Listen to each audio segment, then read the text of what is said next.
د مرضیه حمیدي درې بربنډ ویډیو کلیپونه او په تړاو د تاجک خبریالانو غبرګونونه. د مرضیه حمیدي بربنډ ویډیوګانې چا وایرل کړي او پښتنو خبریالانو یې په تړاو څه وویل. بشپړ حال په دې ویډیو کې وګورئ او انعکاس میډیا چینل سبسکرایب کړئ. مرضیه حمیدي چې په دې وروستیو کې د افغان کرکټ د تخریبولو پسې راغستی او شپه ورځ په سوشل میډیا کار کوي ترڅو په افغانستان کې کرکټ ورک کړي. دې کشو پش خو نتیجه ورنکړه او د انګلند او سویلي افریقا کرکټ بورډونو یې زړه وروچوه. اوس یو شمېر پښتنو او تاجک خبریالانو پټ اصلیت هم ښکاره کړ او په سوشل میډیا یې وایرل کړ. د ټولنیزو چارو پښتون فعال راز محمد شیرزاد د مرضیه حمیدي لوسه ویډیو او د شراب څښلو ویډیوګانې په سوشل میډیا نشر کړي چې د دې ویډیو په اخر کې وګورئ.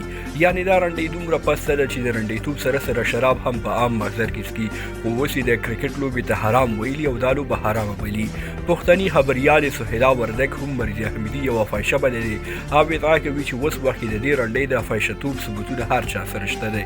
سهیلا وردګ په خپل ایکس ادرس لیکلي دي مرضیه حمیدي او نور هغه خلک چې له کرکټ سره د نجونو د زده کړو په سر کرکه لري اصلا دوی د نجونو د زده کړو په کیسه کې نه دي.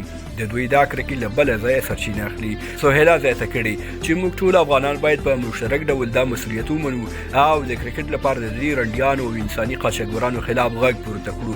هغې مرضیه حمیدي ته په اشارې لیکلي بد ذات نه ګیله نه ده پکار، هغوی په رذالت تاوتریخوالي او حرامو کې غرق دي. ډاکټري شکریا سیرت په ایکس لیکلي دي دا ښځه د افغانستان د ښځو په منځ کې شرمېدلې څېره او رنډۍ ده.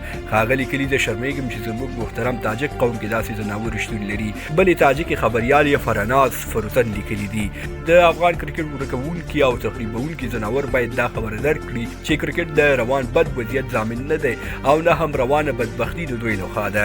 خوږو ملګرو د مرضیه حمیدي لوسې ویډیوګانې او د شراب څښلو لاند ویډیو کلیپ له موږ سره شته دی خو دلته یې د یوټیوب پالیسۍ له امله نشو نشرولی. که تاسې یې لیدل غواړئ کمنټ کې ولیکئ زه به یې در ولیکم. زموږ ویډیو شیر او چینل مو سبسکرایب کړئ. تر بیا ښې چارې.